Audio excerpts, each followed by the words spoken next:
We said earlier that one lawyer is proposed getting around the need for a referendum by inserting a new provision in the constitution stating that presidential terms last 7 years, not 5 years. Zanapina mashoko ari kuda panguva ino arinyatsokuonekwa kunzi this is circumventing the constitution. A bid iri kuonekwa kunzi iri kuda panguva ino ku tear up the constitution yeZimbabwe. Ndodwa subscribe or like on the bell icon. The news also chiti. This suggests would not amend section 95(2), which is a term limit provision, and so would not require a referendum for it to apply to President Mnangagwa.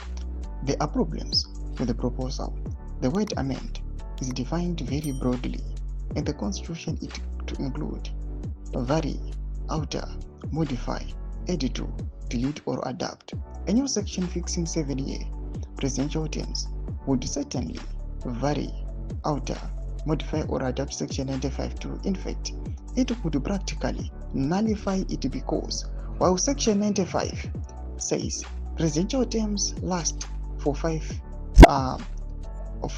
years, the new provision would say no, actually they are 7 years.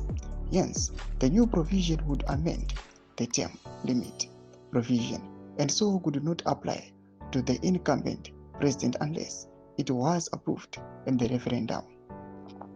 More broadly, the new provision would have to be interpreted in the same way as any other provision of the Constitution.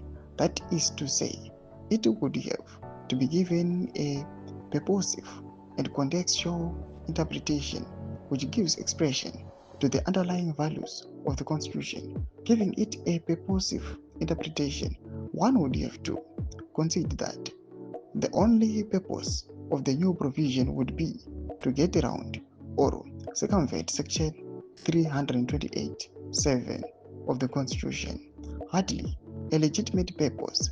One would have to concede also that the new provision would violate at least one underlying constitutional value, namely that term limits cannot be extended so as to benefit incumbent office holders, a value so important that it is especially entrenched, like the Declaration of Rights. We might at this same hurdle would be faced any other ingenious scheme to extend Mnangagwa's term without holding a referendum. It would violate the important constitutional value or the principle that incumbents cannot benefit from a term extension limits, a value that can be abolished or altered only with approval of a majority of voters voting in a referendum. Domamiro zvakaita panguva ino patikuona kuti aiwa vadore ZANU-PF panguva ino nezvigananda zviri kutsvaka all the ways, all the possibilities avangaita kuti vakwanise kuamenda the constitution kuti ifite for Mnangagwa kuti president term extendewe from 5 years. Penda comment section medu zofunguro enyu motukudi pamusoro pechiitwa ichi. Subscribe or like on the bell icon.